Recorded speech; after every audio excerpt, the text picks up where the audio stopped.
незабываемый город Уварово. Тепло, жарко. И сегодня, ребятчики, у нас, смотрите, какая вкуснотища. Лагунстины или креветки большие, не знаю, как это называется.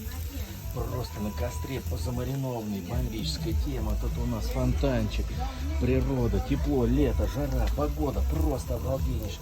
Друзья, всем вам хорошего настроения, хорошего, позитивного отдыха, хороших выходных, мира, любви и здоровья.